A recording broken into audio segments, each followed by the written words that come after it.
Think of yourself like an onion. You're peeling away layers of an onion to get to the core. The more layers that they can understand about you, the better connection they're going to be able to make with you and understand why you are, or perhaps are not, a great fit for what they're hoping in this incoming freshman class.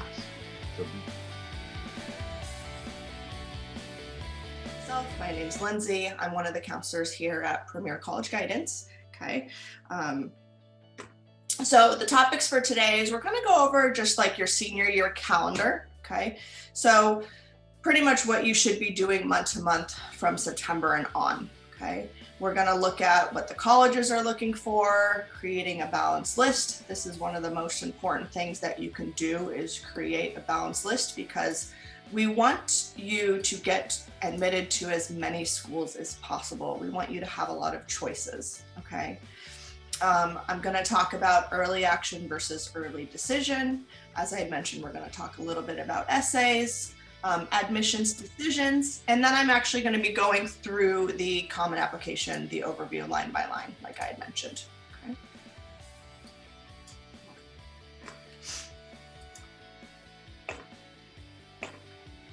So obviously for this month, we're getting towards the end here, is you just want to determine fall testing schedule. I know this is a concern that a lot of students have right now just because of COVID. Exams continue to be canceled, whether it's SAT, ACT, or subject test. I know some of you are still registered for the test next week. There's November, there's December. Okay, I don't want you guys to stress out too much about this, okay? As tests continue to get canceled, more and more schools are going to be going the optional route, okay? So when we get to the testing section, I'm going to talk about a little bit about who should be submitting their scores when they are optional, okay? So just keep that in mind. But I don't want you guys to stress out too much about fall testing if you have not had a chance to take a test yet, or they continue to get canceled. Colleges obviously understand this, and you're not going to be penalized for not being able to take a test, okay? The other thing on here is I know it's very difficult to go and visit colleges right now. Or if you do go visit colleges, a lot of them are doing virtual or distance learning, and you're not actually able to see what campus life is really like. So there are virtual college fairs that you can attend. This would allow you to get some more information about the schools that you're considering, okay? So if you are able to attend any virtual college fairs, I recommend you do that. A lot of times your school is going to have, on Naviance, for example, or your college and career center, they're going to let you know about any virtual tours that are coming up. There are also virtual meetings with admissions officers, okay? So just be sure that you are checking with your college and career center or your college counselor at the high school to see if there are any admissions reps coming to your school over the next couple months. That way you can speak with them. Okay. You should be creating and finalizing your 3-tiered list. So that is that balanced college list that I'm referring to. And as a reminder, those would consist of your safety, your core or your target, and then your reach schools. Okay. Another important thing to do is to determine whether or not you're actually applying early action or early decision, or just regular. Okay, you should be requesting your recommendation letters, okay, from your teachers, as well as any personal or other recommenders, because some colleges are going to allow that. All right, so I had mentioned towards the end of spring that you should have been talking to your teachers already. So if you have not had the opportunity to do that, I recommend that you speak with your teachers right away, okay? Normally, we suggest that the letters of recommendations are coming from your junior year as well as your senior year teachers, okay? I've mentioned to students that there's a little bit more flexibility this year when it comes to recommendation letters, and I don't have a problem with you asking maybe sophomore year teachers, Okay. The reason that I say that is because obviously we went into virtual learning during the spring semester. So you didn't get your full year in person with your junior year teachers, which is normally the best person to ask for a recommendation letter because you've had them the most recently and you had them for an entire school year, but that wasn't the case due to COVID. So if some of you do think that you would have a academic core teacher that would write a better letter from 10th grade, I wouldn't have a problem with you asking them. The other thing is you can always ask a senior year teacher as well. Okay, so sometimes you may have had a teacher in 9th grade that you also have in your senior year. If you had a good relationship with them, that would be okay to ask a senior year teacher. Okay, and then the other thing you should be doing right now is working on your essays, your personal statements. UCs refer to them as the personal insight questions. So you need to continue working on those throughout the month of September, obviously, as well as October. Okay. Now, in order to complete your applications, you're going to need a copy of your transcript. Okay. A lot of the applications are going to ask you to input all of your courses and grades from 9th grade and on. Okay. Some of them will even ask about 8th grade. All right, like UCs and Cal States will also ask about 8th grade, whether that was math or Spanish, for example. Okay, you should be completing your final draft of your essays, and then you should be scheduling interviews with any of the schools that offer them. Okay, so I had sent an email out to students a little while ago about interviews. Not every school offers them. Okay, some of them won't do interviews or will not schedule any type of interview until you actually have your application submitted. So what you need to do is you need to go onto the college's website and look to see what their interview policies are. Okay, heads up, UCs, Cal States, they do not do any type of interviews, but for the other schools, you can look on the admissions website to see what their protocol is. Okay. The other thing that I always recommend that you do is you would want to send thank you notes to any of the interviewers. Okay, so just keep that in mind after you have an interview with them. You could send them just a quick email and thank them for their time. November and December. So if you are reporting test scores and the colleges are allowing it, you're going to be requesting that your official test score reports be sent to all the schools you're applying to. Okay. Now, some schools are also allowing self-reporting. Okay. So what that means is they're going to allow you to self-report your scores on the application, which I'm going to go through, but they don't actually require the official test score reports until you've committed to their school. Okay. Now, otherwise, unless they specifically state that they allow self-reporting, you need to send the official test score reports to the college because your application would be considered incomplete without them. Okay. If you have taken the ACT or you are still planning to take the ACT and you're reporting that score, you would order your test score reports through just ACT's website, which is actstudent.org. If you are doing the SAT or SAT subject test, that's going to be through College Board. Okay. The other thing that you need to do is request your transcripts and secondary school reports be sent to the colleges that you are applying to. Okay. You need to speak with your high school counselor to see what their protocol is for this. Okay. Most high schools are doing this electronically now, whether the request is being done through something like Naviance or through Parchment. Okay. But the protocol for every high school is different, which is why I want you to speak with your high school counselor first. I don't want to give you just a general answer because I want you to confirm that you are doing it the right way. Okay.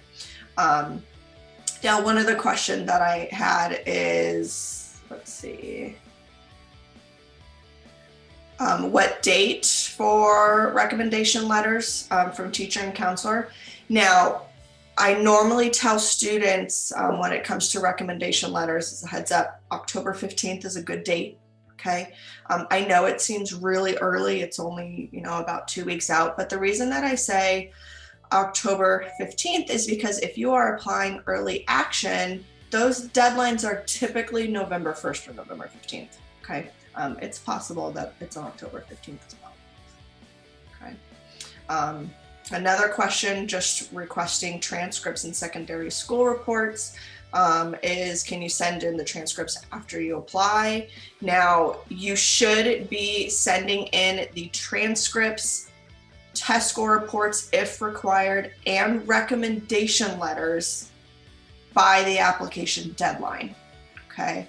Because colleges need your complete application before they can start the review process. So if they require letters of rec, they require transcripts, or they require official test score reports, your application is incomplete until they have all that information. So everything needs to be submitted by the deadlines that they have for application, okay? Just to be safe. There could be some colleges that have an exception on that, but I would say just plan on sending everything, okay? Now, one thing to keep in mind when it comes to transcripts, the Cal State and UC schools, you do not need to have transcripts sent to them, okay? The only time you send transcripts is if they request them from you, right? And they will request them through a college portal, which I'm going to talk a little bit more about later, okay? But otherwise, the request for transcripts, you should have every other school listed on there that you're planning on applying to, okay? And then also in the months of obviously November and December, you're going to be submitting all of your applications, okay? There are some schools with later deadlines. They could be January, February. What I recommend you do is have all of your applications submitted over winter break. That way you could just enjoy the rest of your senior year. I know it's hard. You guys don't have your normal activities that you would have because of virtual, but I do recommend that you submit them over winter break, even if they have later deadlines. Okay, so keep that in mind.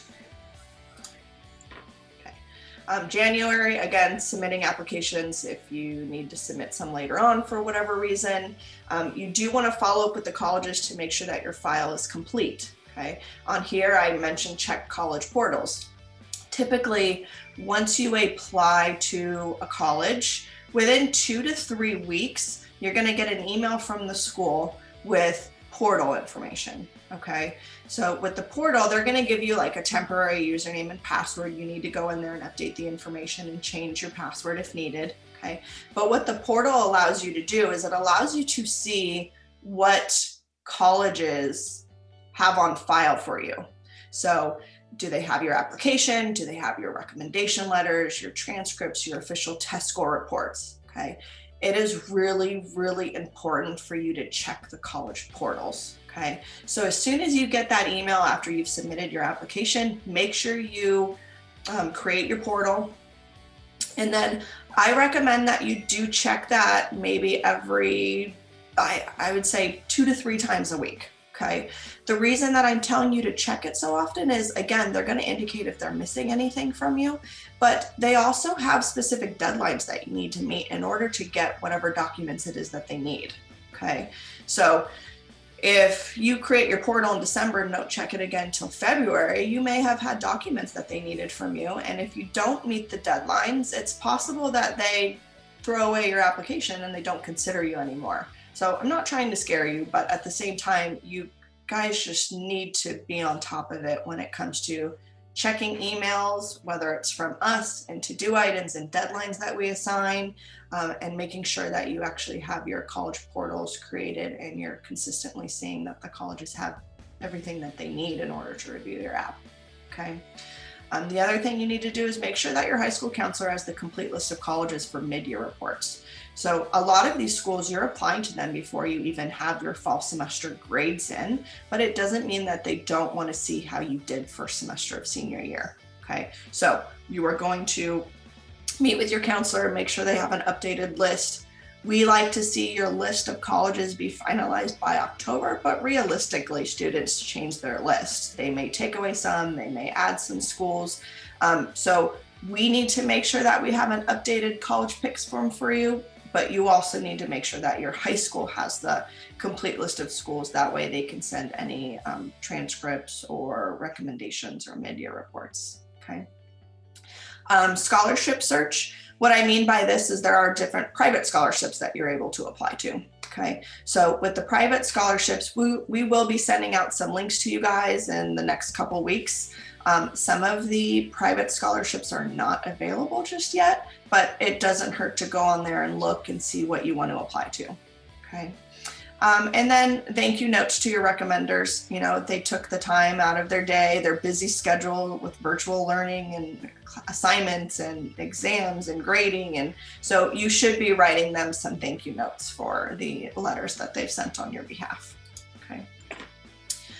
February and March, again, submitting applications if you haven't completed them all, completing any scholarship applications, notifying your counselor of intentions to submit a Cal Grant. Okay. So normally in the month of February, you're going to get a piece of paper from your counselor regarding Cal Grant, which is a grant that's based off of grades and also financial need. Okay. But your counselor at school is going to provide you with this paper that you need to sign and return to them. And then that way they can go ahead and get it over to the Cal Grant Commission. Okay.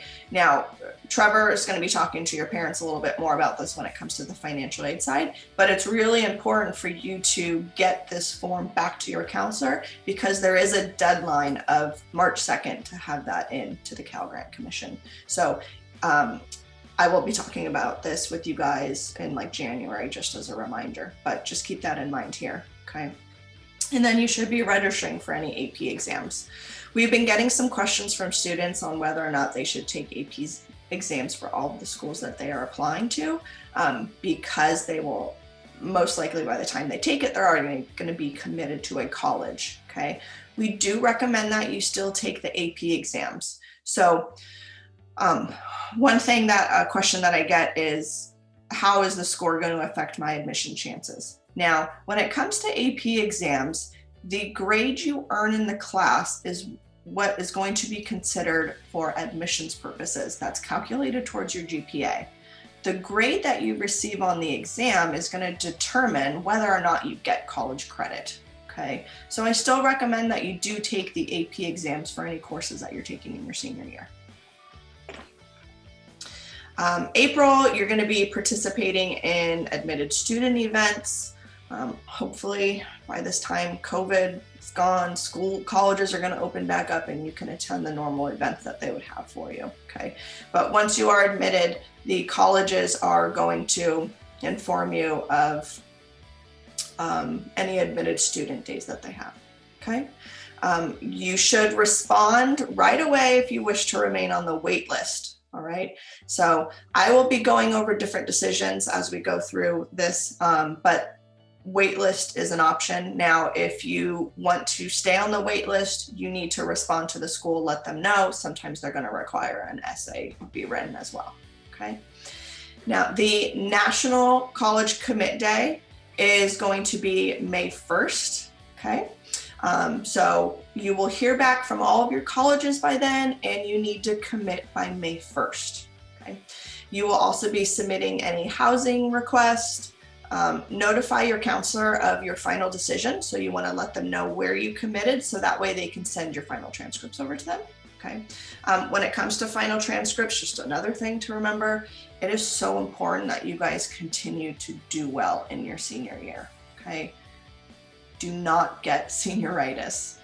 It is possible for a college to accept you, and then once they receive your final transcripts or your mid-year reports, if your grades have dropped drastically from what they have in previous years, they can actually rescind their offer and not accept you any longer. Okay, so it's so important for you guys to keep up your grades. You should be realistically doing as you have in the previous semesters. Okay, if you are a straight A student and you drop into straight C's, then that's going to be a concern for the college. Okay. Let's see, one question I have here. May 1st date apply to ED? No, I will be talking about early decision as I go through this, but early decision, you're going to have a earlier response time. Okay. So along with sending final transcripts, you want to notify your recommenders of your decision. It's not required, but obviously they're writing the letters for you. It would be good to let them know where you've decided on attending. Okay. And then if you were to receive any types of like private scholarships, then you're going to go ahead and write any thank you letters for them. Okay. So just getting organized, these are some things that I suggest. I like to see things written down on paper. So it's up to you. If you guys have your own spreadsheets, go ahead and do that. If you want to do everything electronically, but sometimes I just like to be able to view it and kind of check it off. So I always recommend you have like a 3-ring binder, okay? You have a calendar of everything that you are doing for that particular month, okay? And then you need to make notes of all the different deadlines, application types, how many essays are required, recommendation letters, everything, okay? You should make a checklist, okay? Now with the checklist, it's, okay, has my application been submitted? Did I send my official test score reports? Were my transcripts sent, my recommendation letters? So again, that's just for you to just check off, make sure that your file is complete, and you can also refer to that college portal that we had talked about. Okay, and then you should make notes of all your portal usernames and passwords for all the colleges that you applied to. So you're going to have different applications for Common App, UC, Cal State, Coalition, Apply Texas, own applications. There's a lot that you have to go through. Okay, so you just want to make sure that you keep all of your usernames and passwords, your login credentials all together. Okay, now these are some things that you want to look for when you're coming up with your list or finalizing, okay? So do you match up with their admissions profile? This is where that safety core and reach comes into play, okay? You want to see, does my average GPA match up? Do my test scores match up, okay? Do they have what you're looking for? So this is a huge thing. At this time, there are emails that students are receiving from colleges saying, apply to our school for free, we're waiving application, or you don't have to write an essay. And one of the first questions I get from students is, should I actually apply? I ask them, do they have your major? If you're looking for a more specialized major and the college doesn't have it, what's the point of applying? Okay. So you just want to look at everything, like what's your criteria? Are there certain athletics that you want it to have? I've had students in the past say, you know what, I'm not going to a college unless it has a football program because I want to be able to attend the games. Okay. Are study abroad important to you? Internships, co-op education, research opportunities. So make sure that you're going onto these colleges' websites and looking at what student life is like. Go through their majors and their minors. Study abroad. You know, do you want to go and study in Spain? If so, then you need to make sure that they have that. Okay. Is it an impacted major? Okay. You might find that some of the schools, their majors are impacted and you don't get admitted to the specific major that you want right away. One example could be engineering, okay? So when it comes to engineering, they may say, we're going to accept you as a pre-engineering major, but you can't actually get into the program until you've taken these prerequisite courses and you've maintained this specific GPA. Okay, so impacted majors can be found on the college's websites. Okay, you can go through there and take a look at that. If you are not sure and you cannot find it on the website, you can always reach out to an admissions officer and speak to them about majors that are impacted. Okay, what's the return rate? So return rate, this is also retention rate. We want to make sure that students are happy. Okay. You should be applying to schools where the retention rate is 70% or higher. It means they are coming back after their first year and they're not transferring to another college or university. Okay. A really important one, how long does it take to graduate? Okay. Now, if you are planning on going into a master's program, law school, medical, you do not want it to take 6 years for you to get a bachelor's degree. Okay, so you're able to speak with somebody like a department head or a chair within the major you're interested in the program. You can speak to an admissions officer and ask them realistically, how long is it going to take me to graduate with a degree in business, for example? Okay, just keep that in mind. You don't want to pay for your undergraduate coursework for 6 years when you can for 4. Now, this is what the colleges are looking for. So GPA and test scores. Obviously, there's a little more flexibility with test scores this year with a lot of schools being optional, okay? Strength of your high school curriculum.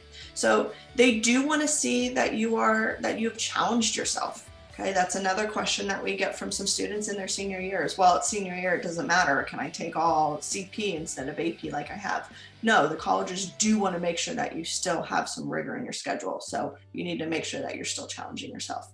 Now, with that being said, we don't want you to feel too overwhelmed, okay? If you're struggling right now in an AP course and you're getting a D, maybe you drop down into an honors or a CP. That's not going to be the case for every class, but we don't want you to also hurt your chances of being admitted or getting your offer rescinded because you tried to take as many AP as possible and now you're really struggling. Okay. They're going to be looking at your essays, obviously now more than ever, with a lot of schools being test score optional. Okay. Level of interest. So this is where that demonstrated interest comes into play. Have you visited the campus, requested information, contacted department heads? Have you done any interviews? Okay. And then extracurricular activities. On your applications, you're going to be listing your activities. They want to see that you have some type of leadership, that you've taken the initiative, and maybe you've created a nonprofit organization or you've created a club at school. And then commitment to service. So what I mean by that is they want to see consistency in what you're doing as well. Okay. It shouldn't just be you've done 2 hours at 20 different organizations. It's, did you find something that you're also passionate about and there's consistency in it? Now, early action versus early decision, okay? Early decision, so that's going to be a binding decision. In general, if you're admitted, you're committed to attend, okay? Most schools are only going to allow one college to be applied to early decision. Some may have exceptions to this, okay? What I mean by that is if you are applying to a private university early decision, they may have in their clause there that you are allowed to apply to a public school early, okay? So just keep that in mind, and you can find this information on the college's admissions website, what their restrictions are when it comes to early decision, okay? Now, once you have been admitted, they expect you to withdraw all other applications, okay? Now, this benefits the college, okay? It's you apply, you're accepted, and you commit. So in general, early decision and early action is you're applying around, like I said, it could be October 15th. Most of them are November 1st or November 15th. And you're finding out over winter break whether or not you've been admitted, okay? For early decision, they're going to provide you with a specific deadline that you need to commit, and that tends to be January 1st. Okay, so keep that in mind with early decision. You're not going to get to hear back from all of your other schools before you make your final choice. For early action, it's not binding, okay? You still have until May 1st to make your final decision. There's no restrictions on how many you apply to when it's a regular early action, okay? You may find a school that says we are restrictive early action or we are single choice early action. If they specifically state that, it means that you can only apply to them early, okay? But otherwise, if it's a general early action application, you can apply to 10 of them early action if they offer it, okay? Just know that UCs and Cal States do not offer early action. They are just regular decision, November 30th deadlines, okay? So for early action, this benefits you because, again, you're going to be notified during winter break whether or not you've been admitted. So now you know whether or not you are going to be attending at least one school. Some of my students like to apply early action to determine whether or not they may be applying to the rest of the schools with later deadlines. Okay. So I had mentioned single choice or restricted early action.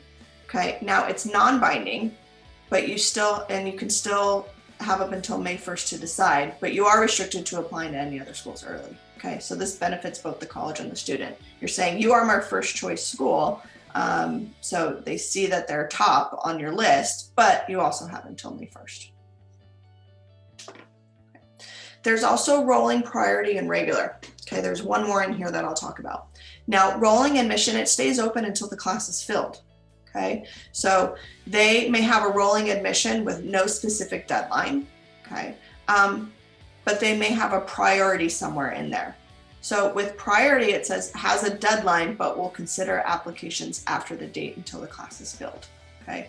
With rolling admission, one thing that's nice here is, let's say you apply to your schools and God forbid you don't get into any, but for a school that has a rolling admission, you would still be able to apply to them, and rolling admission could be obviously until like August of next year.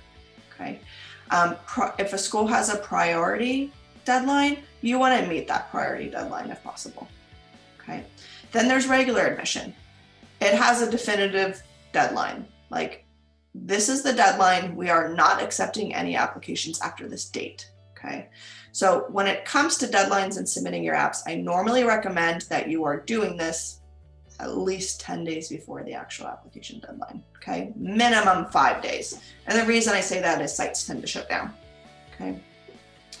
There is one more deadline that you need to be aware of, and that's scholarship consideration deadline. Okay. So like Boston University and USC, for example, their regular deadlines aren't until January, but they do indicate if you would like to be considered for scholarships, mostly merit aid, you need to have your application submitted by December 1st. Okay, so you need to keep this in mind. There will be some schools with scholarship consideration. Okay. So who should apply early?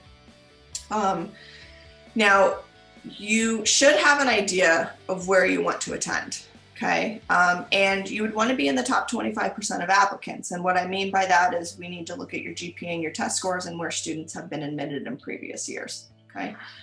So you should be in the top 25%. And it's also for students who are happy with where their academic record is right now. Okay. There may be some students that we work with where we tell you, you know what, you should wait. Sorry about that. You should wait to apply until we have your fall semester grades because we need to boost your GPA up a little bit, okay? So you should be happy with where you are standing GPA-wise, test score if you have it, okay? Subject tests, whatever it is. Okay? The one thing to remember is I have a lot of students that say, well, I need to apply early because it's going to improve my chances. It's not necessarily the case. Some schools could be more selective applying early, okay? A good website to look at this, because not every college will report their early action or early decision. One website you can use if you wanted to it's called College Data. So once you search for your school in College Data and look under the admission section, they will give you the statistics for regular, early action, early decision, whichever they offer. So that's something that you can look at. But please don't always think that early is better, because sometimes it's not. Creating your list. So I know I've talked to students a lot about this, okay? Now we have your reach schools, which should be about 2, your core schools being 8, and safety schools maybe 2 to 3, okay? I have a note here. If you're in like the top 20%, that's gonna allow you to receive more merit aid from the particular school, okay? If you need help when it comes to categorizing safety core and reach, then we could work with you guys on that. Okay. We're going to touch on the essay in a little bit. Okay. Decisions. So there are certain decisions that the college can give you. They admit you. Provisional admission. So provisional admission is we're admitting you, but we would like to see how you end the school year first. Okay, so that's where I say it's really important to keep up your grades and not get senioritis. Okay, they can straight deny you. It just means you haven't been accepted, or you're on the wait list. So earlier I had mentioned with the wait list, if you are put on the wait list, you want to let the college know right away that you would like to stay on it. Okay, and there may be some additional documents that they require from you, like an essay, or if there's any new information that was not originally on your application, that would be the opportunity to share it with them. Okay. And then there's deferred enrollment. Normally the deferred enrollment is going to go with early action or early decision. So what it means is we're not accepting you in this applicant pool. We're going to put you in the regular pool. Okay. So they're interested in you, but they want to be able to compare you with the rest of the students that are applying.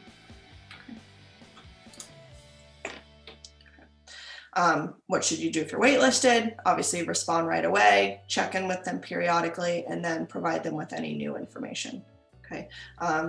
Let's say you were in Girl Scouts and you were working on your gold award, but you didn't have it completed by the time you submitted your apps, and now it is. You'd be able to provide them with that information. You could provide them with new grades that you've received. Can you appeal a decision? Yes, you can. Okay. Appeals need to be coming from the students. Okay. They should not be coming from a parent saying, please accept my student. An appeal should include new information. Okay. So similar to the waitlist where you would be providing them new information to be considered in your application, your appeal should have new information that was not in the original application. Okay. You don't want to just appeal just saying, well, I wish I was admitted to the school, but I have nothing new to provide you with. Okay.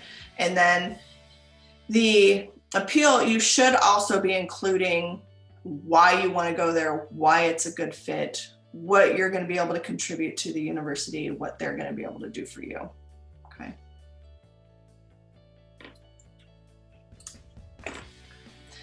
Some things that you could be doing now, obviously you need to make sure that you've met all of the admissions requirements. This means, have you taken the right courses, 4 years of English, your math, your language, your history, your social science, okay?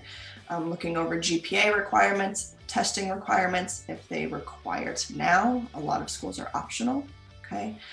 Speak with your teachers for recommendations if you have not already spoken with them. You should be continuing to work on your essays, okay? There's Common App essay, there's the UC Personal Insight questions, Coalition, Individual App. If you're applying to some of the honors colleges, they may require additional essays as well. And then some of the schools are going to have supplemental questions. So when you have your list finalized, make sure that you're looking at the supplemental essays as well, okay? Scheduling interviews with any of the colleges. Obviously, we can't really visit the colleges in person right now, so you should be doing some virtual tours, okay? And then you should be requesting information from the colleges and contacting department heads or chairs to get more information about their schools, okay? So like I mentioned, there's different types of applications, okay? There's the common application, the UC app, Cal State, which is not available until October 1st. There's individual applications that some schools will use, like Northern Arizona, for example. There's Coalition, Apply Texas. There's a lot of different apps. So you need to go through your list of schools and you need to just be sure that you have all the applications set and accounts created. Today, we're going over the common application. And then in the second boot camp, we're going to be going through the UC. Okay. All right. So what I'm going to do, let's see, let me look at the couple questions real quick. Okay, so a question is, when do you recommend finishing supplemental essays? I don't have specifically a general month and date. Again, you should be planning on submitting your applications like 10 days early. So that's kind of based on whatever your schedule is are you applying early? Then you need to have those supplemental questions finished beforehand. Otherwise, you may have some deadlines that are January and February, which gives you up until maybe December, like I said, submitting over winter break. Okay. So that's where you need to determine which schools you're applying early and regular to, so that you can plan out that schedule.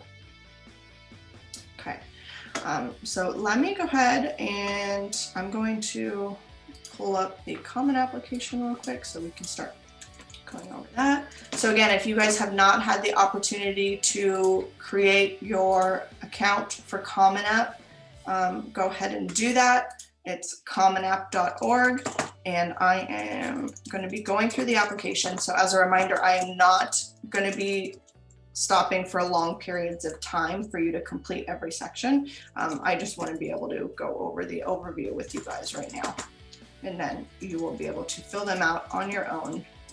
Okay, so let me.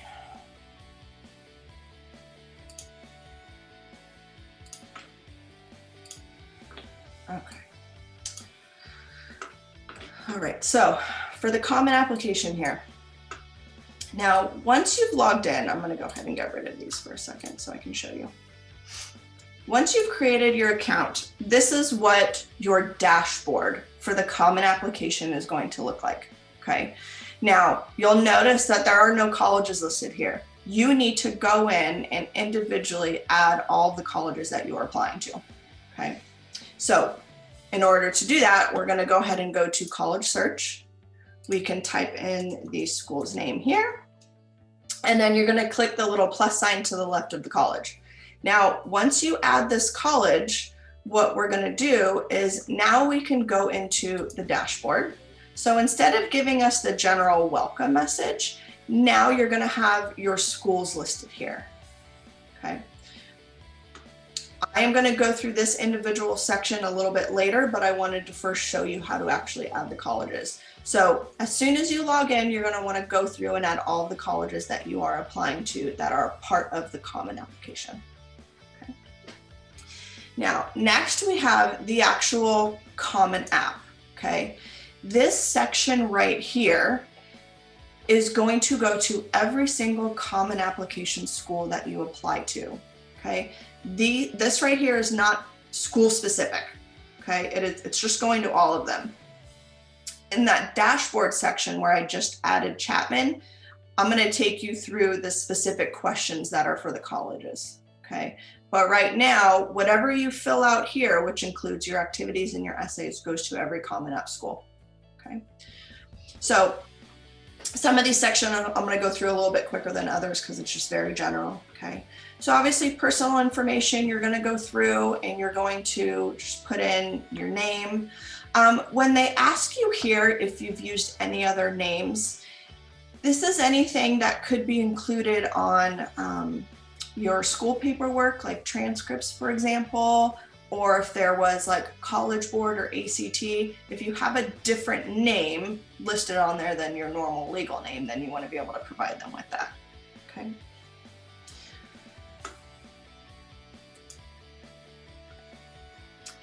Your address. Okay. You shouldn't really have an alternate address unless there's like specifically maybe like a PO box that you use, but otherwise I just suggest you indicate your home address so that you have everything being sent to one address. Contact details. Okay. Demographics. Okay, obviously this is just however it applies to you. Now, one thing to keep in mind here is they want to know about like tribal identity or affiliation, or if you're enrolled in a federally recognized tribe. Some of you are, but you need to have proof.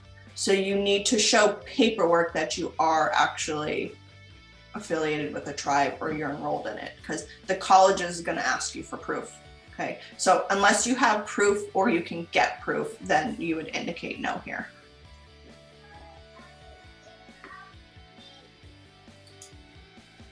Okay. Geography, again, they want to know like where you were born, state, how old you are. Okay. Language. So they want to know the number of languages that you're proficient in. Okay. And what you're able to do here is we would actually check off the specific language and what your proficiency is. Okay. So obviously if English is your first language, then we're assuming speak, read, write, spoken at home. Okay. But then for your alternate language, maybe some of you are proficient in it based off of your classes that you've taken. So if you've taken Spanish or if you've taken Russian, or so from here is you may say, I consider myself to be proficient in it, but it's not my first language. I don't speak it, but I can read and write it. Okay. So you can go through and mark off the different languages that you are proficient in.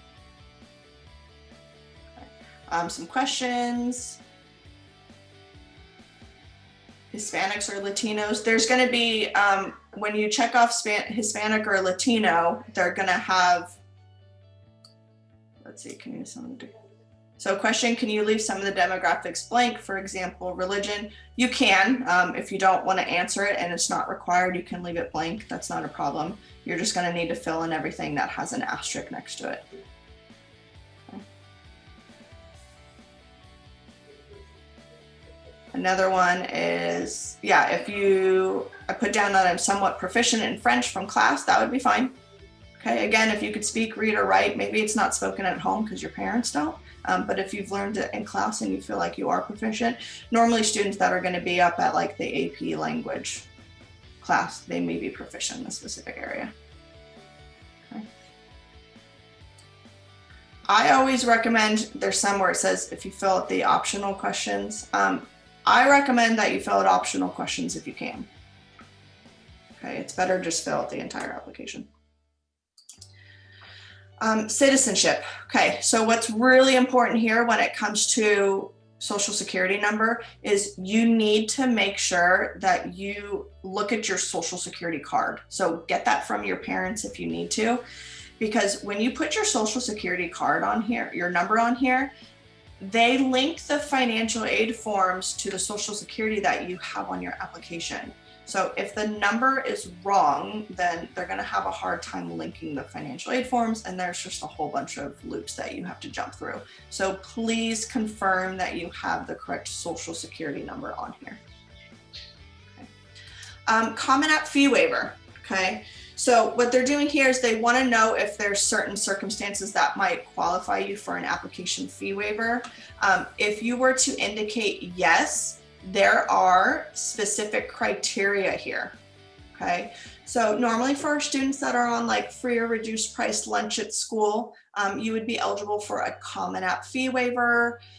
Or if you receive fee waivers for ACT or SAT testing, you would be eligible for that as well. So you can go ahead and indicate yes, otherwise it would be no. Now these are not for the actual fee waiver. This is not specific to the college fee waiver that you may be getting via email. Okay, this is strictly Common App fee waiver. So if like Chapman were to send you a fee waiver, there's going to be another section where you would include that. Okay. A question that I have is about dual citizenship. Usually with dual citizenship, if you are applying into an out of the country school, like an international college, then they would consider you, there's different types of applications based off of citizenship.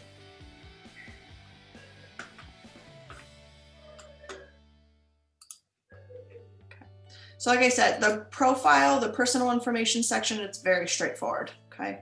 Now, when it comes to the family and household, one of the questions that we get here is for where you're living with, whom do you make your permanent home with? If your parents are married, you're gonna go ahead and indicate both, okay? Now, if parents are divorced or separated, the one thing that you need to keep in mind is for financial aid purposes, you are indicating that you live with the parent whose financial aid information we're using. Okay, so whoever's taxes we're using for FAFSA, CSS profile, that is who you want to say you live with. Okay, and then they should be indicated as parent one. So just keep that in mind when you're going through this. Very basic information about parents as well. Okay, they want to know birth country, email address. Again, you're going to notice that a lot of this is optional, but fill it in if you can. Okay. They're going to ask about occupation as well as education level. Okay, so right now I have it indicated as graduated from high school. Now, if your parent was a 4-year college graduate, then we would just scroll down and we can indicate graduated from college or university. They want to know the number of institutions they attended, okay? So if we indicate 2, what we're going to need to do here is we're going to look up the college, okay? So if we click the Find College tab, you can just search by name. Again, I'm just using Chapman as an example, but if we were to select Chapman, okay, they want to know the degrees that they had received there. Okay, so if it was they had received 1 degree, they want to know which one it is. So whether it was like a bachelor's, a master's, a business, JD. So typically if you're indicating 2 colleges, it would be their undergraduate as well as whatever graduate or law or medicine that they did. Okay, a question I get from some students is regarding the education level. Okay, if your parents went to college in another country but did not study here in the US, you are able to put the highest level of education as a high school graduate. Okay, now reason for that is If you are a first generation college student, that's one thing that the colleges are going to look at. So again, if your parents went to college in another country but did not go to college here in the US, you can indicate graduated from high school. If your students went, or I'm sorry, your parents went to trade school or they went to like community college, I would still indicate graduated from high school, okay? Because again, first generation college student, meaning 4-year bachelor's degree.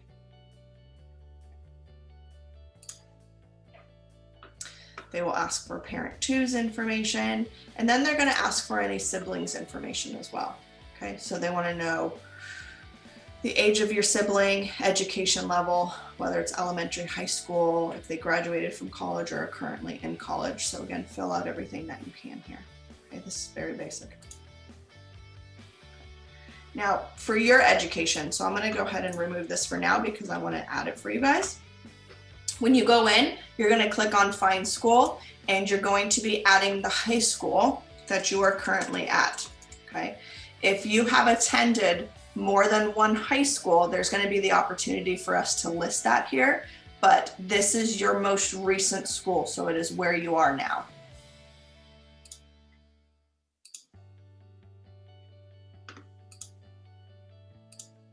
Okay. Date of entry, it should be August of 2017 or September, whichever month you guys started. Okay.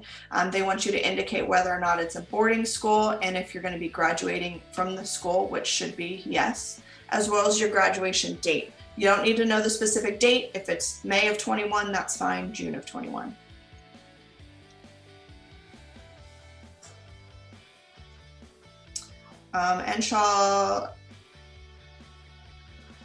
For them, because your parents they got your 4-year degrees in a different country, you'd be able to indicate high school graduate.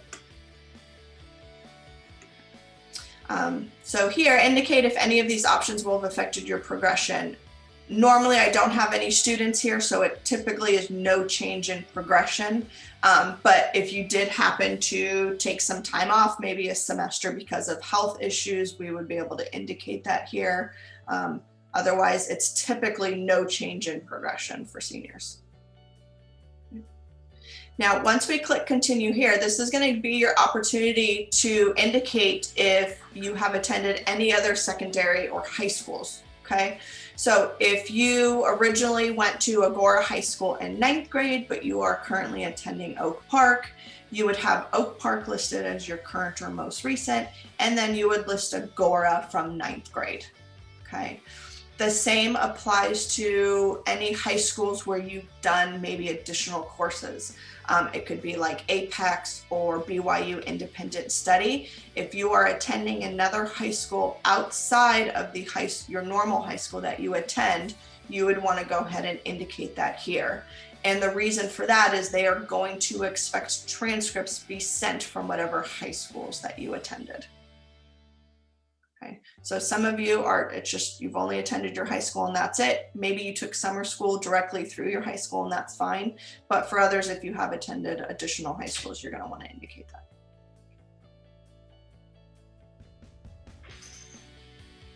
One of the questions that we have is if courses were taken elsewhere and put on your current high school transcript. Now, if your school is accepting the credit that you've received from another high school, you can just indicate it as your high school because you have the official transcript listed under your current high school already, okay? There are some high schools that do not accept credit from outside schools, which is why transcripts in schools need to be reported differently. But if you took a course through, let's say OFL, and it's actually reported on your high school transcript, then you would be fine to just go ahead and indicate it as your regular high school. Okay. A question about include colleges like COC. Right below, I'm going to show you there's a colleges and universities section where you would include any community colleges. Another question is, does summer school online count if the transcripts are on your regular high school? If it's summer school online through your school and it's on your transcript, then you just leave it as it is. You don't need to report another one. Okay. So now as I click continue through here, it's going to give me the opportunity to indicate if there was coursework taken at a college or university. Okay, so if you did take community college courses at like Moore Park or COC, Pierce, for example, we would go ahead and indicate that here. We're going to need to find the college.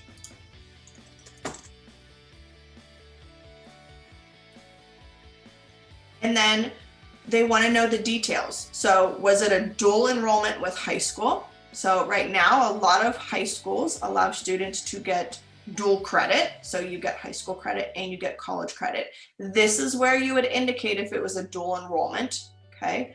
A summer program. There are colleges obviously that offer just summer programs. We'd be able to indicate that. Or if you were taking the course at a community college strictly for getting college credit, then we would indicate credit awarded directly by the college. So it just depends on what you did.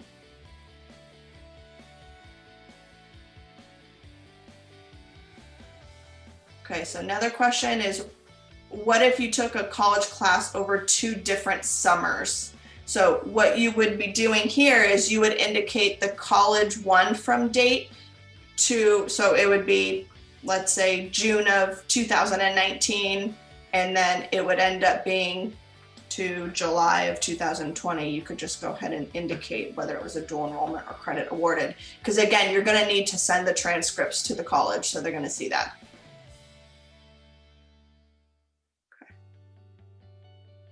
So a question was, if you're currently enrolled in a dual enrollment class and will get credit by the end of the year, what you can do is you can indicate that it's a dual enrollment, and your college from date would be when you started and the college to date would be the end of the year. So let's say you're taking it for the full year for dual enrollment in your senior year, you can indicate August of 2020, and then the end date would be May of 2021.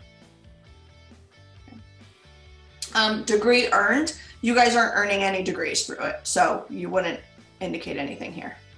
Okay. A question about MOOCs courses. Okay, those are those massive open online courses. Those are going to be listed under like an extracurricular activity or an educational prep program. You do not list that here under high school or college, okay, because those are just courses that you do on your own. So again, if you're currently enrolled in a COC class, you're just going to add the from date when you started, and the end date will be whenever you end the course.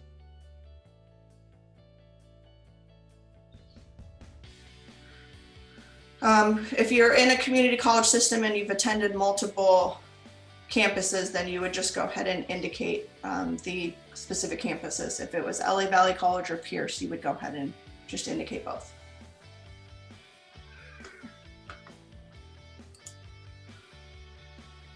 Okay, grades. So they want to know the graduating class size. Sometimes this is indicated on your transcript, and then other times you would need to actually speak with your counselor and see what your class size is. Okay. GPA scale reporting. Okay. So what we're going to do here is for the scale reporting, if you are reporting your unweighted GPA, it's going to be typically on a 4 scale, whereas your weighted GPA may be reported on a 5 scale. Okay. So right now I have the scale reporting as a 4 with a cumulative of a 3.7. That would be an unweighted GPA. Okay. I get questions on whether or not you should indicate a weighted GPA. Let's say your weighted GPA is a 3.3 on a 5 scale. I don't suggest you do that. Okay.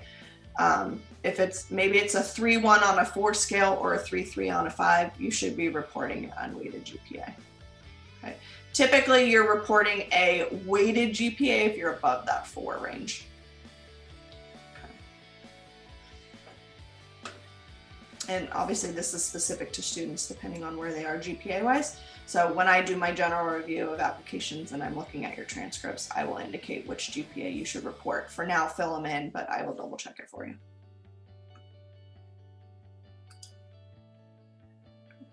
Current or most recent courses. Okay, they want to know what classes you are currently enrolled in. Okay, so These would be whatever your schedule is this year. Now, keep in mind that some courses are on a semester. As an example, government and econ. Okay, so government is typically first semester and then econ is second semester. Okay. So if we're looking at this, if I want to indicate 2 courses for now, okay, you would indicate your scheduling system. So it's going to be on a semester, trimester, quarter. Most students are on a semester system. Okay. Now, what I've done here is we have AP Psychology as the course title. Okay. Course 1, the level, it's an AP. Okay. The schedule, they want to know if it's a full year or first semester or second semester. So what we're able to do is if AP is a full year, we're going to indicate full year as your schedule. Okay. And then we come into course title 2. If it's just a physics CP course, what you're going to be able to do is we can indicate physics CP, college prep, and then the schedule, again, whether or not it's a full year or a breakup between first semester and second semester. Okay. I'm getting some more questions on the side. So again, I'm going to try to answer those at the end just so I can get through all of this right now and have Rob talk about essays. Okay. Do you wish to report any honors related to your academic achievements? Okay, so these honors here are specifically academics. Okay, this is not related to MVP for baseball, for example, or winning an award or receiving an honor for community service. This is something, it could be like National Honor Society, honor roll, principal's honor roll. So these are the things that you would indicate here for the honor section. Okay. Now, if you were to indicate yes for this, we're able to say what the title of it was, so honor roll, and then we can indicate the grade levels that you received it. Okay. In general, honor roll is a school recognition. Okay. But if you put National Honor Society, for example, it's a school and a national recognition. Okay. If you receive Scholar Athlete, even though that is an athletic award, it's based off of your academics and maintaining a specific GPA.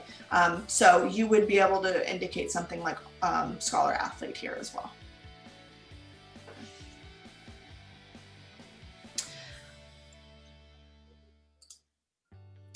Community-based organizations, it says indicate number of community programs or organizations that provided you with free assistance. It should be 0. Okay. And then future plans. So for future plans here, they just want to know what your career interest is. Okay. As well as your highest degree you intend to earn.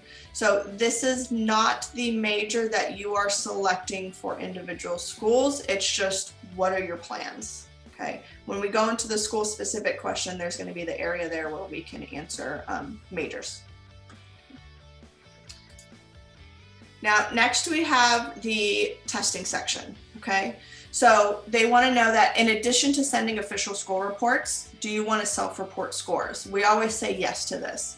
So if you have test scores that you want to report, we're going to go ahead and say yes. And then it allows you to select which test you are reporting, whether that's the ACT, SAT, AP, IB. Okay. I'm just going to include, let's see, SAT for now, and we'll do AP. So for testing, they want to know how many pass scores you wish to report. If you have already taken one, then we can go ahead and indicate that. Okay. They want to know if you did the essay, which you should have, and then number of future sittings you expect. If you have taken the SAT and you are not planning on taking it again, then we're going to indicate 0. Okay. But if you are thinking of taking it once more, we can indicate what that is. And they want to know what your future testing date is. So it's possible that we indicate like December of 2020, for example. Okay. From here, they want to know what your highest reading and writing score was. Okay. And they want to know what that date was as well. So again, you're going to be looking at your official score reports, or you can log into College Board, and then you're going to put down what it is. Okay. Highest math score and the math date, highest essay score, and then the essay date. Okay. So make sure you do have your College Board reports in front of you. Now for APs, okay. So they want to know how many you want to report, including tests you expect to take. Okay, so this is, say you've taken 3, but also in your senior year, you plan on taking 3 more. If that's the case, then we're going to go ahead and indicate 6. Okay, then you are marking off the date you took it, the specific subject, and then also the score that you received. Okay, now if they are planned tests, so let's say I'm planning on taking the government exam in May of 21. I'm still going to indicate government or econ or psych, whatever it is you're taking, but you do not need to include a score, okay? Because obviously you don't know what that is yet. I don't recommend that you report an AP score unless you have received a 3 or higher, okay? A question that I get is, should you self-report? Yes, you should always self-report.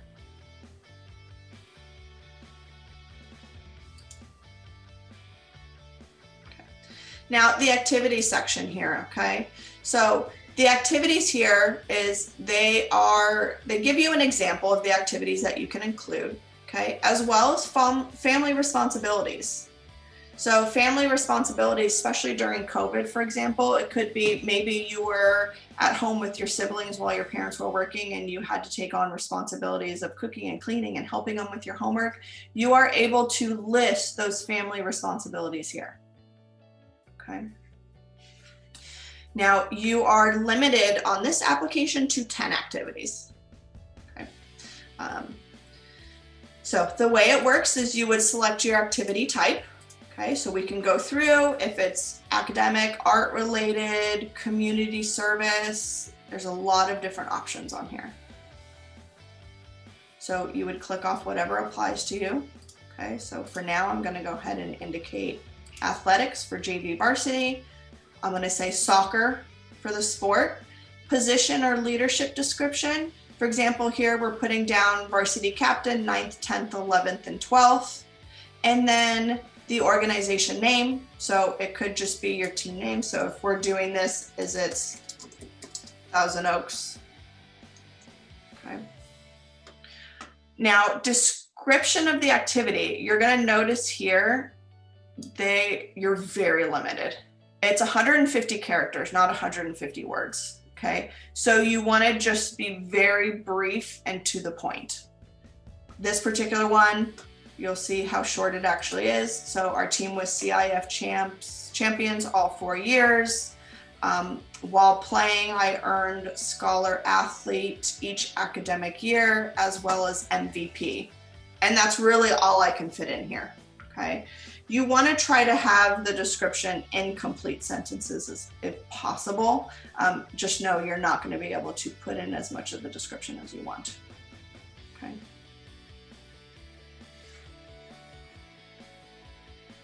You would pick the participation grade levels. So if you've participated since 9th grade and you're currently in it, then you can go ahead and indicate 9th through 12th. Obviously, we are not putting postgraduate because you guys have not graduated yet. That's more for students that are going to be like transfers, for example. Okay. Timing of participation, because this one is specifically JV varsity, then I am indicating just during the school year. But there are some sports like football, for example, or it could be like marching band where you guys are doing it during the school year and also during break. So if that's the case, then you could go ahead and even indicate all year, okay? There's a lot of different sports that you can include. It could be strictly high school. It could be travel ball also, okay? You're gonna see from the drop-down menu that I went through here, there's a lot. It could be athletics club, which would be travel, sports, but you're going to notice there's a lot of different options for you to choose from. Okay, so this is where you need to have your resume in front of you and you need to be referring to the different activities that you participated in. So when it comes down to here, it says list your activities in the order of importance to you. Okay. That's what is most important to you, and also what was most consistent. Okay. There could be an activity that you did in 9th grade where you volunteered for 2 hours. That should not be above everything else that you've done. Okay. So we will be able to check your resume as well as the activities and make sure you're putting the appropriate activities on there. One question I have, which is a good one due to COVID, is do we say we're playing 12th grade even if we don't know if the season will happen? Yes, you can go ahead and indicate that for now.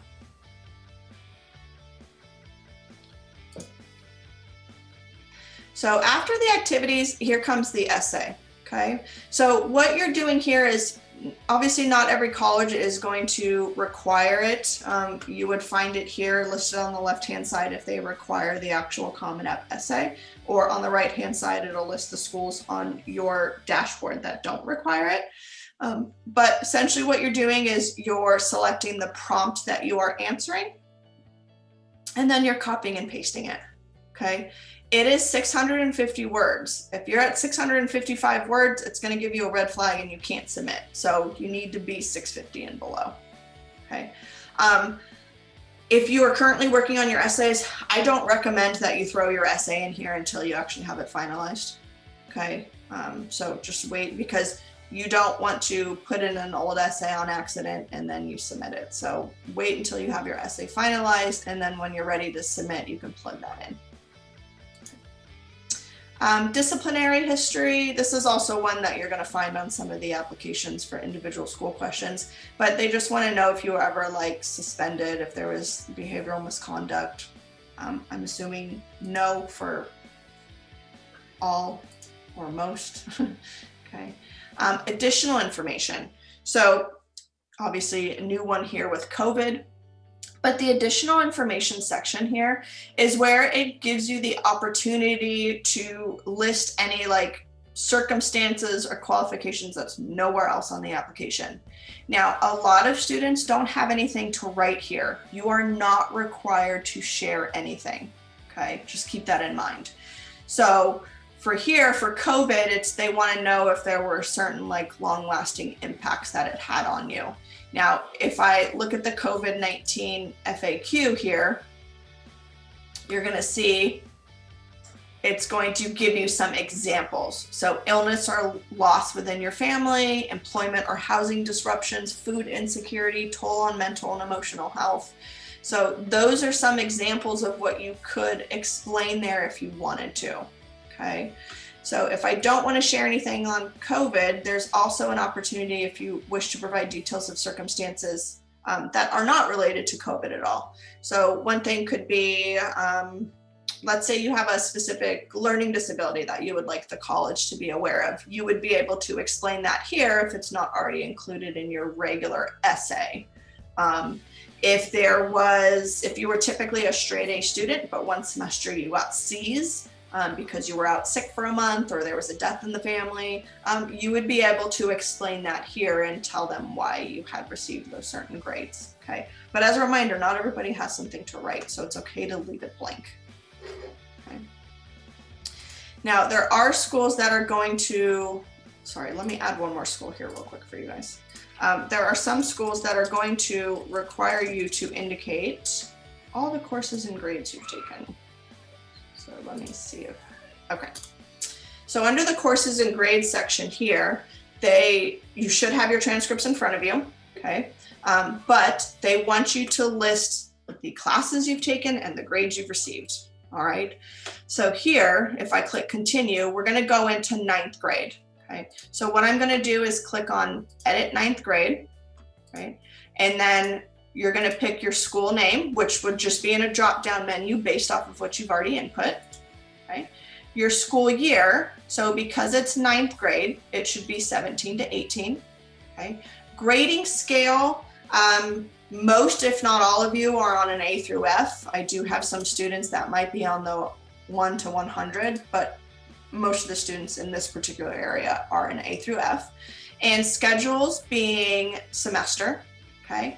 And then we're going to list the actual courses that you took.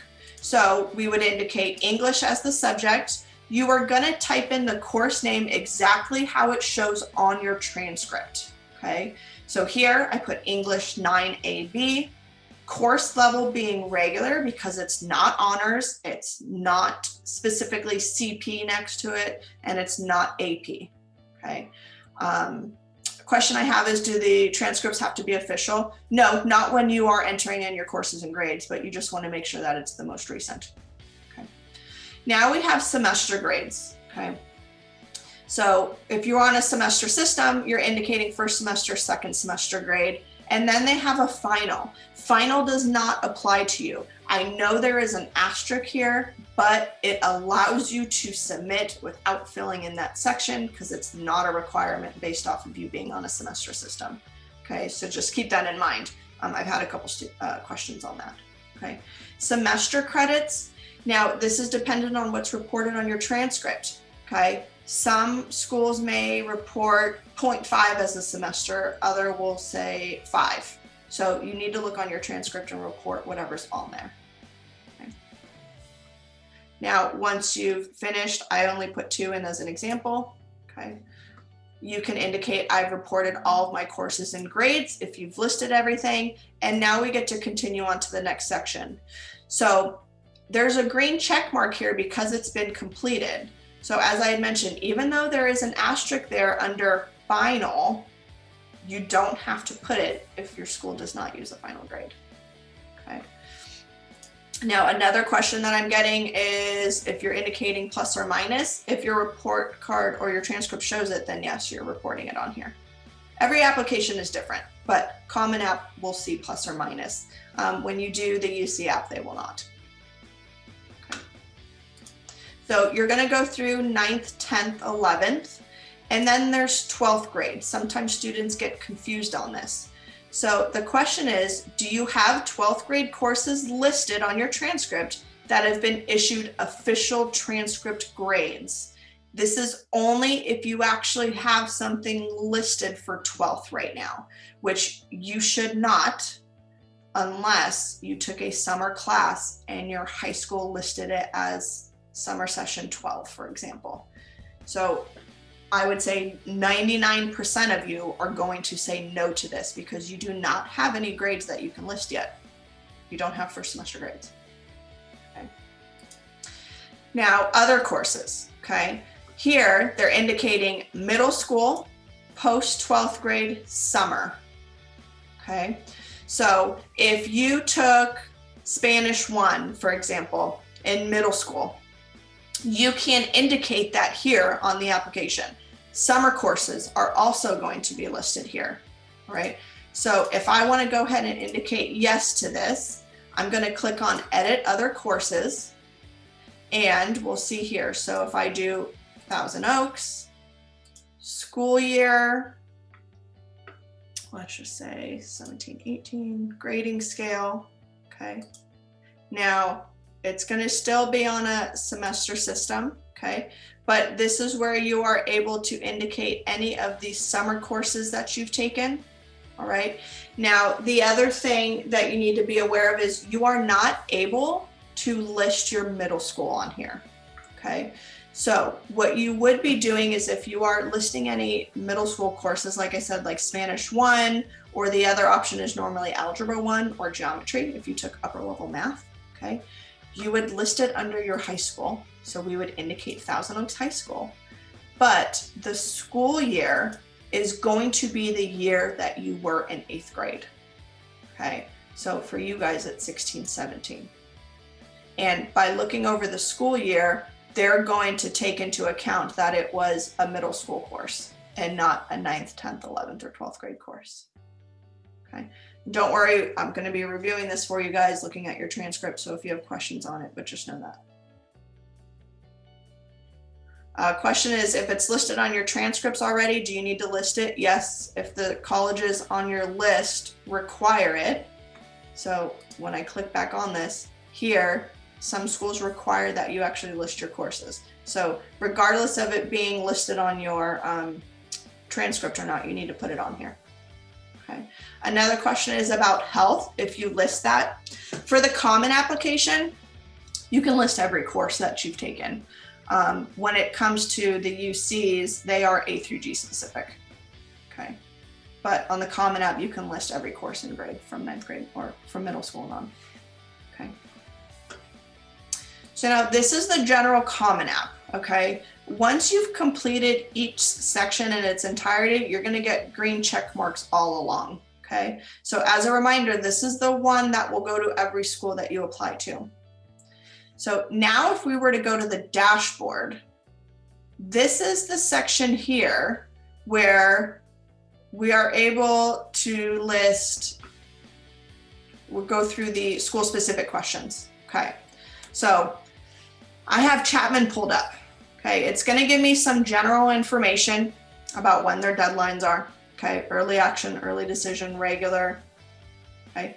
But what you need to do is you need to go through and actually click on the question section here. And then you are going to be answering these. So preferred start term, you guys will be fall of 21. Preferred admission plan. This is based off of what you've decided to do. Okay. So if I go ahead and indicate early action for now, we'll do that. Okay. Student status. You'll be a full-time student, okay? And then your preferred residency, okay? We normally indicate on campus unless you, let's say you live local and you would be going to like applying to Channel Islands as an example, even though it's a different app. You can indicate off campus, but for now you should be indicating on campus for residency, okay? Do you intend to pursue need-based aid? This is dependent on the family, obviously, but in general, we're normally saying yes. Okay. Now, if you apply for need-based aid, they're indicating that they do want you to have your social security number. So the reason for that, again, is because they're going to link your Common App with the financial aid forms that are submitted. If you're an international student, you're going to mark that off. And then just some details that you need to read over, like Chapman's just indicating they don't discriminate on basis of race, color, national origin. So you need to read through that, okay? They want to know if you've ever been adjudicated guilty or convicted of a misdemeanor or felony. Okay. Now here's where you're going to find the update. It's going to be Chapman has adopted a test optional policy.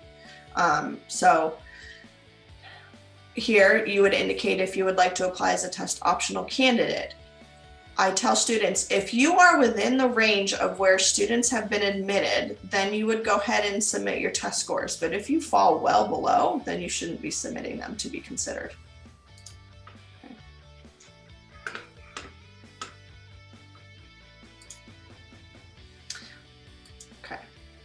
And then here, does Chapman University have permission to share responses found within your application within our campus community?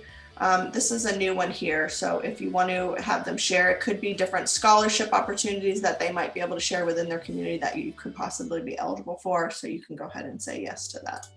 Okay. Academics. Okay. So academics here is, this is where you are declaring the specific major that you would want to apply under.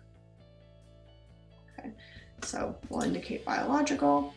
And then once you've done that for Chapman, they want to know about your interest within the major. So you're going to have your general Common App essay for them, but then you're going to have school specific questions. And then a question that you might have from some schools is they allow you to pick a primary and a secondary major. Okay. So if you want to consider for a different major, you can indicate yes. And then you would be able to select the secondary major. Like maybe you were considering biological sciences, but also chemistry. Then you can go ahead and indicate chemistry as your secondary. Now they want to, Now they want to know why you're interested in chemistry as well. Okay, so depending on how many majors you pick, you may need to answer just one or two. Activity section. So this is not the activities that you have participated in, but rather the activities that are on campus that you may be interested in joining.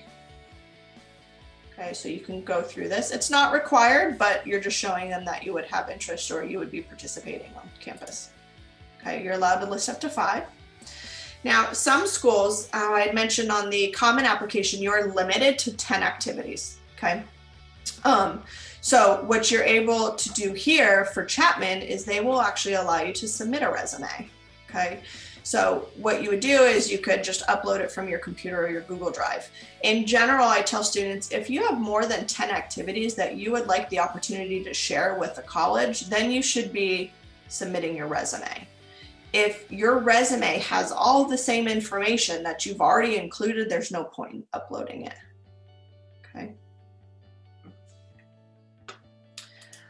Contacts, so they want to know if you've applied to Chapman before. Obviously, if you're a senior, you have not, okay?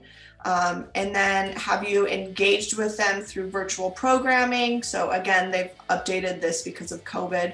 If you want to say yes, it's going to be like if you've done virtual tours, for example, okay? Have you met or corresponded with a member of our admissions team? So you can indicate who you've talked to on their admissions team if you have, okay?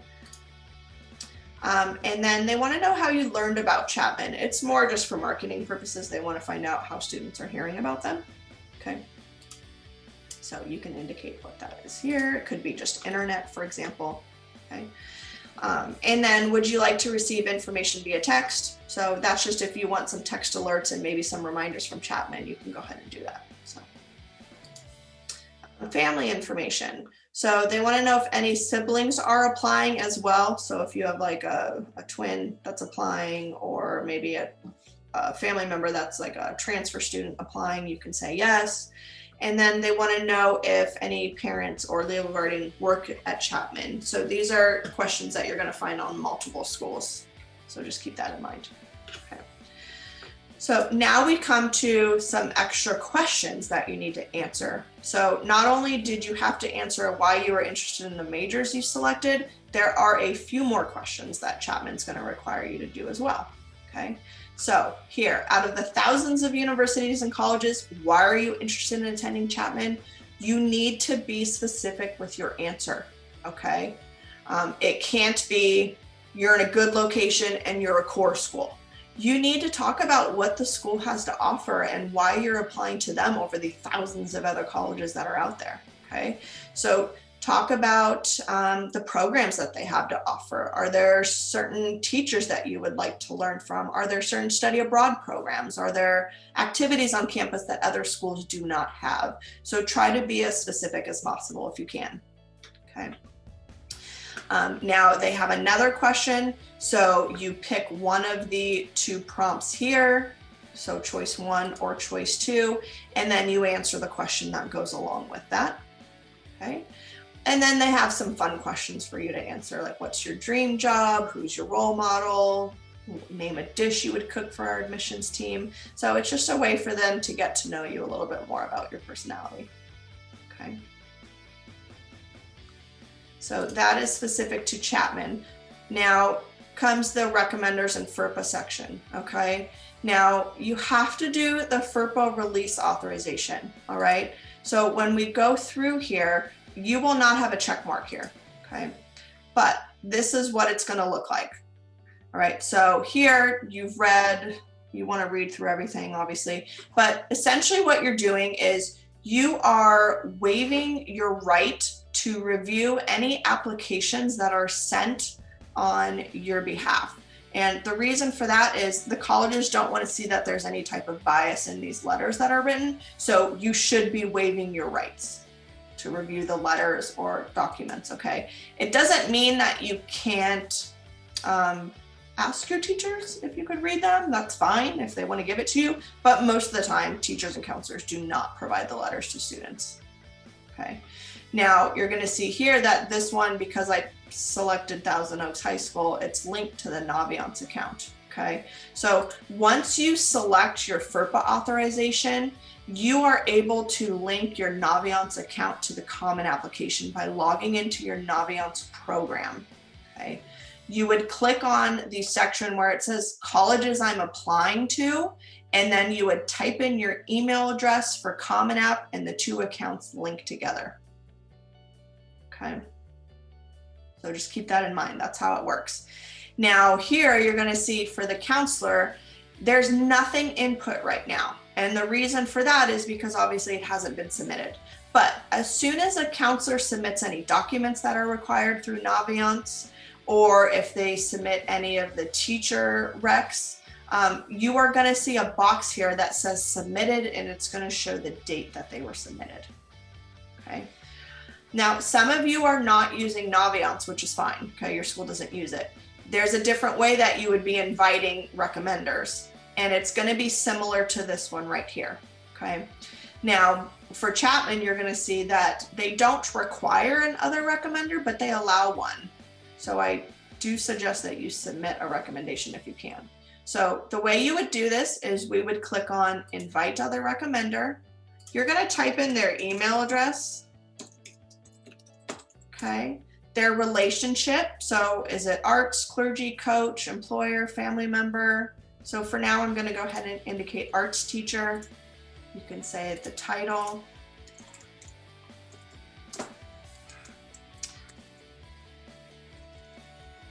And then what they're going to be doing is you would indicate if you would like them to complete it for Chapman, because Chapman's the only one that I have on here right now. Okay. Now, once I click invite, you're going to see here that the recommender was assigned. Okay. But it has not been started yet. So once you invite somebody to do a recommendation, they're going to receive an email from Common Application asking them to submit a recommendation on your behalf. Okay. Now, once you have the application completed, when you have a check mark under the question section, there's going to be a review and submit button. And then you would click submit, you would pay the application fee, and then you're all set. Okay. So again, this is for the Common App. Okay. Now, when you log in, just be sure to go to the college search tool and add all the specific colleges that you are applying to. A question that I have is, if you requested a recommendation via Naviance, how do you transfer it to the Common App? It's automatically linked when you go through your Naviance program. Okay. So now that we've gone through this, again, I'm going to be sending out the webinar link, and I'm going to be providing you with notes, and I'm going to be able to go through and answer additional questions on the chat that I haven't been able to. But for right now, I want to hand it over to Rob so that Rob can speak with you guys a little bit about the essay portion. Okay, so give me just a second so I can pass it on to Rob here. Okay. Hi, Linz. Hi, Rob. Doing a great job. Thank you so much for everything you're doing for all of our students. Good. I'm going to still say morning, everyone. My name is Rob Schwartz. I'm a counselor at Premier College Guidance. I want to talk to you briefly about the wonderful world of college application essay writing. I'm going to try to keep my comments as brief as possible and focused on the Common App, because we have about 20 minutes before we get into the UC application portion, and there's a slightly different way that we approach the writing process in the UC system. The Common Application for most schools requires one main essay, and you have 7 different prompts to choose from. Understand that no one prompt is better than another. The colleges do not care which one you choose. They give you these options so you can highlight the best and most important parts of who you are, what you care about, what you bring to the table, that allow them to better understand who you are as a human being and be able to shift away from who are you as a numeric representation. We want to try to avoid that wherever possible, because what you'll find, especially if you're applying to the most selective schools in the country, is that everyone has great classes, great grades, and great test scores. No matter how high the GPA, no matter how high the test score, there's other people out there who've achieved what you've achieved. So the opportunity of the essay is to try to give you an opportunity to become an individual in their eyes, for them to understand you, to understand your context, to really try to get to know you in an opportunity where 9 times in 10, they're never going to talk to you, probably never going to get an email from you, never going to shake your hand. They're not going to know who you are. So this is their chance of being able to connect a human being to an otherwise lifeless application, and those applications that they see over and over and over and over again. So let's focus on some bigger picture issues. Organizationally speaking, I encourage you guys to, if you haven't started this process already, take out a sheet of paper and draw 7 equal circles.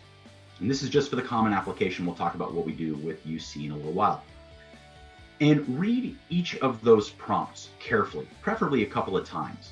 And then think about your life experiences, your extracurricular activities, things that you're learning about yourself during this amazing COVID window, and write down anything that you believe you could address that would talk about that prompt, preferably in a positive light. Now you might say, well, I was an athlete for the first 3 years of high school, and it was a really important part of who I am. And I could actually address a number of these prompts talking about my athletic prowess and my teamwork and all of that stuff. Great. Write them into all of the circles that you indicate. Okay. Ultimately, what you are hoping to do is put all the information that you could address in these essay prompts in one place in one time. And then kind of go through and decide, okay, I wrote, like, for instance, I was a high school tennis player, believe it or not. If I wrote tennis into 3 of the 7 circles, meaning I could talk about tennis in 3 different essay prompts, which of these essay prompts allows me to speak most prominently about the effect tennis had on me and the effect that I had on tennis? Oh, well, I think that would be this one over here, whatever this one is. Great. We get rid of the other references. We go through and we're essentially taking all of the things we can talk about and starting to squeeze them down into a more compact, finite way of saying who is then the best of the best. Which topic can we really focus on using whichever of the 7 prompts have been given that would allow us to tell the most compelling story about ourselves? That's when you want to start the writing process. The next thing I want you guys to be crystal clear about is procrastination kills. If you guys are let's talk about UC. We know the UC application is due November 30th. If you are not writing your application essays for the UC until the 1st of November, you're probably in trouble. Because in 10 years of doing this, I can tell you I've had 2 students write a first draft perfect essay. Twice in 10 years it's happened. Those students ended up at some of the premier schools in the nation. They just had a gift for writing. Most students don't have a gift for writing. They're good writers, perhaps, but I will tell you that you get one chance to make a first impression. You want to make it as absolutely fantastic as you can make it. So as a general rule, build in enough time for you to write 3 to 4 drafts of any essay that you are writing. Now, let's say you're using me, you're one of my students, and you know the average turnaround time for me is about 3 business days for me to get an essay, along with all the other essays that are in the system, read it, review it, look at grammar and syntax and word choice and the thematic element that you shared with me, and get it back to you. And then let's say, well, you have homework and you have other things going on, and well, it's Sunday, and so you're watching some football, and well, I have a lot of homework to catch up on, so I couldn't do anything Sunday night. So before you know it, a couple of days have gone by before you get to address the edits I've given you. And then you take a day to go through it, and you massage it, and you make changes to it, and you update this paragraph, and you take something out of this paragraph, and you send it back to me. And then 3 business days go by. And then I make a couple more suggestions and changes, and then I send it back to you. You see where this is going. You might need a very long window of opportunity to address what is actually a very simple sized essay of a few hundred words. Give yourself the opportunity to be the best writer you can possibly be using our help here at PCG. Start the writing process now. If you haven't already done so, start now, because you're going to need that time. If you're applying early action or early decision and you have an 11/1 deadline, guys, we're basically a month away. We need to go. We need to go now. So start this writing process and be organized. If you're one of my students, you've already submitted your final application list to me. You've told me what schools you're going to apply to. And I've given you, these are all the dates that we should be targeting. These are all the essays that we need to be thinking about. These are all the applications we need to be completing. You should have a good idea of the workload that is in front of you and start to prioritize and parse those opportunities so you're doing things in nice bite-sized chunks. Let's come back to essays. Every school is a different scenario. Some aren't going to ask for any essays at all. Some will just ask for this Common App main essay, and they're good. They can make their decision with just that information.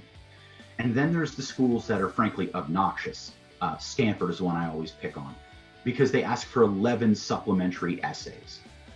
Most students will then look at that supplement within the Common App and say, well, oh, it's not that bad. I mean, they try to scare you because, well, they give you 11 different things you have to answer, but 8 of the 11 only require 50 words each. That's a piece of cake. I can do that in my sleep. Can you? Anyone here try to write a 50-word essay before? It's hard. I can tell you that there's a lot of students who've come to me practically in tears after spending hours working on a 50-word essay, and they're like, I can't make it fit to say what I need to say. I'm stuck at 57 words and I can't make it any shorter. This happens. That's part of the challenge of giving someone a 50-word essay is how do you say something of substance in 3 lines? If that.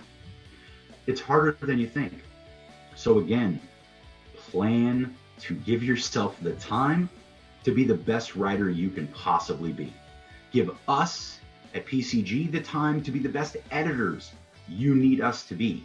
So if it's Thanksgiving and you're still submitting essays, number 1, please know that we have lives and we have families too. And 2 is if you put yourself in a situation where there's simply no time to make good edits, you're rushing your work, which means it's not your best work, which means you're leaving some points on the table when you're probably applying to some schools that are pretty tough to get into, that have a pretty high standard for admission. Give them everything you've got. Let them see your best effort is the best effort you can possibly make, and don't leave any regrets on the table. You never want to look back and say, I wish I would have ... The essay writing is an incredibly important part of this process, guys. They get to know who you are. They get to know what you care about and why you care about it. They get to learn about why are you choosing them. As Lindsay said, it's really important. If you're choosing Chapman University as her example, why is Chapman such a great fit for you?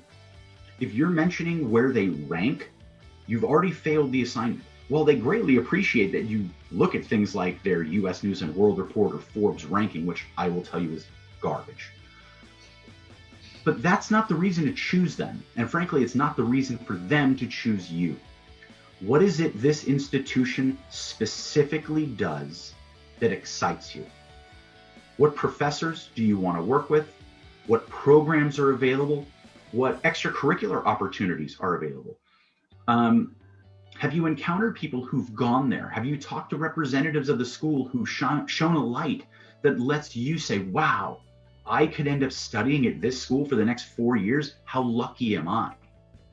That's what they want to be able to understand, is there's a place and an enthusiasm about this school that is specific to you, that they can do something that many other schools cannot for you. That's going to add value to your application. Remember, when we start talking about that upper echelon of schools, if everyone has great curriculum and great grades, and if they submit a test score, they've got a great test score, that in and of itself is not enough to make a good admission decision. They want to try to understand the context of the human being. Now, the other side of that is, what if I'm not that 4.0 student? What if I'm not a 95th percentile tester? Okay, is there something that has happened in your life that is really important for us to contextually understand the information that you're giving us? Was there a time in your life where you faltered? We need to understand that, because if you don't tell us, we won't know. We'll just look at, well, you were an A- student in 9th grade, and you were an A- student in 10th grade, and then the you know what hit the fan in 11th grade, everything seemed to fall apart. If you don't give us the rationale and the reasoning behind what happened, all we're going to assume is you just slacked off or it was too hard for you. You have to fill in all the blanks for a complete stranger to understand your story. Tell your story. It's the most important part of this process, is that a complete stranger gets to understand who you are. Think of yourself like an onion.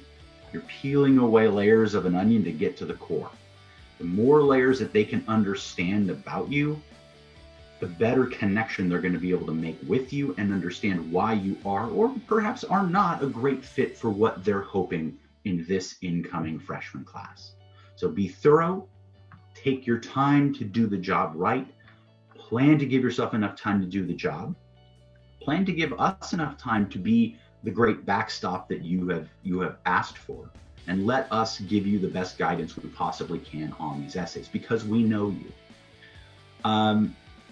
That's all I'm going to cover for right now. Again, we're only a few minutes away from starting the UC application process, and I will, with Lindsay's help, give you a little bit more information specific to UC essay writing in the next segment.